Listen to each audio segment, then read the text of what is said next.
This is Shanthi, Assistant Professor, Department of Computer Science, Sri Krishna Swami College for Women, Chennai. In this video, we are going to discuss about interprocess communication and deadlock. Interprocess communication. A system can have two types of process. One is independent process, another one is cooperative process. A process is said to be independent if it cannot affect or be affected by any other process executing in the system, whereas a cooperative systems can be affected and affect the other processes executing in the system. Here, process 1 and process 2 belong to a cooperative process. They communicate with each other. So, cooperative process affect each other and may share data and information among themselves. Interprocess communication provides a mechanism to exchange data and information across multiple processes, which might be on single or multiple computers connected by a network. Interprocess communication helps in achieving these things: computational speed up, modularity, information and data sharing, privilege separation. Processes can communicate with each other and synchronize their action. Many approaches are available for interprocess communication. They are pipes, direct communication, inter-direct communication, message queues, FIFO, shared memory and message passing. The two fundamental well-known models of interprocess communications are shared memory and message passing. In shared memory, a region of memory that is shared by the cooperative process is created. The process then exchanges the information by reading and writing to the shared region. The shared region resides in the address space of the process created by the shared memory segment. Other processes that wish to communicate using this shared memory segment must attach to this address space.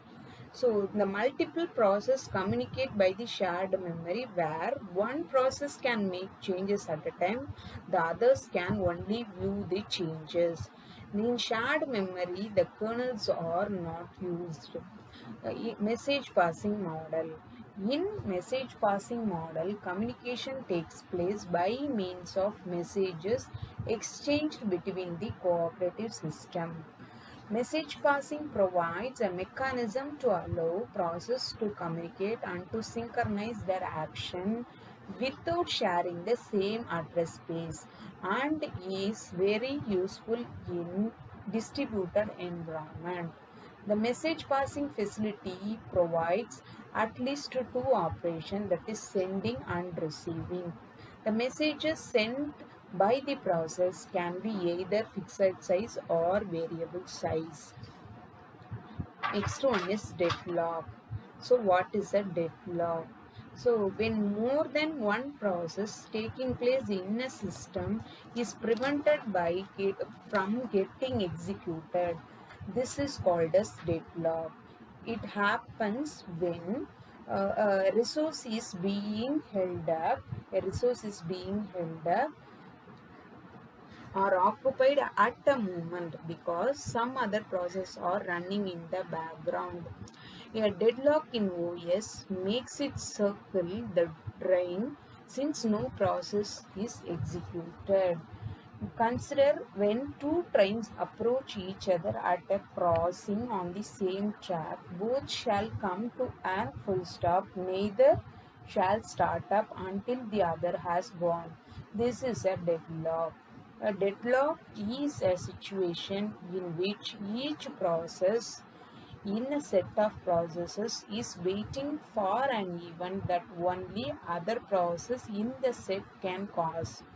Since all the processes are waiting in the system and none of them can make any progress, the system enter into a deadlock condition. Here, the process 1 and process 2 are the two processes that is running on the system. They are taking the resources R1 and R2. Example of deadlock: four cars arriving at a four-way stop. The two general categories of resources are reusable resources and consumable resources. Each can be safely used by only one process at a time, and it is not depleted by that use. Example: processor, memory, I/O devices, files, database, and semaphores. They are reusable resources, whereas consumable resources are created and destroyed at a time. Typically, there is no limit on the number of consumable resources. They are created and destroyed by the user. Example: interrupts, external signals, messages, and data in the I/O buffer. So, example of deadlock: process 1 and process 2 are two processes in the same while resource 1 and resource 2 are two resources. Suppose process 1 is assigned to resource 1 but ends up waiting for resource 2, whereas process 2 needs our resource 2 and waits for resource 1. Subsequently, neither process 1 nor process 2 gets executed because the resources needed by them are held up by the processes running on the system. Conditions for deadlock. So the conditions for deadlock in OS are mutual exclusion, hold and wait, no preemption, circular wait. Mutual exclusion. Mutual exclusion means only one process can use the resource at a time. If another process requests the same resources, the requesting process must wait until the resource has been released. Hold and wait. Each process continues to hold resources already allotted to it while waiting to acquire the resources held by another resources. No preemption. Resources cannot be pre-emitted, that is, a resource cannot be released voluntarily by the process holding it only after it has completed its task. Resources cannot be forcibly taken from a process. The last one is circular wait. A closed chain of process exists such that each process holds at least one resources needed by the next process in the chain. The first three conditions are necessary but not sufficient condition for a deadlock, whereas the fourth condition is actually a consequences of the first three. Even that the first three conditions exist, a sequence of events may occur that led to a unresolvable circular wait.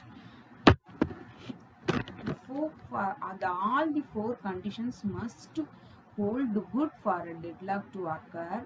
The circular wait condition also implies the hold and wait condition, that is, four conditions are not completely independent. Therefore, the four conditions together constitute necessary and sufficient conditions for deadlock. Methods for handling the deadlock. The deadlock can be efficiently handled. The basic methods for handling deadlocks are prevention, avoidance, detection and recovery, ignoring the problem. Deadlock prevention. It includes a set of methods for ensuring that at least one of the necessary conditions do not hold, thus preventing deadlock. Deadlock avoidance. Do not grant a resource request to a process if this allocation has the potential to lead to a deadlock. Only allocate the resources that keep the system in a safe state. Requires more information and decision with each allocation request. Deadlock detection and recovery. Allow the system to enter a deadlock state and then recovering from it. The last one is hand in the sand approach. This is nothing but ignoring the problem. Ignore the problem altogether and pretend that deadlocks never occurred in the system. This is the approach commonly used by most of the OS. like Linux, Unix, and Windows. Thank you.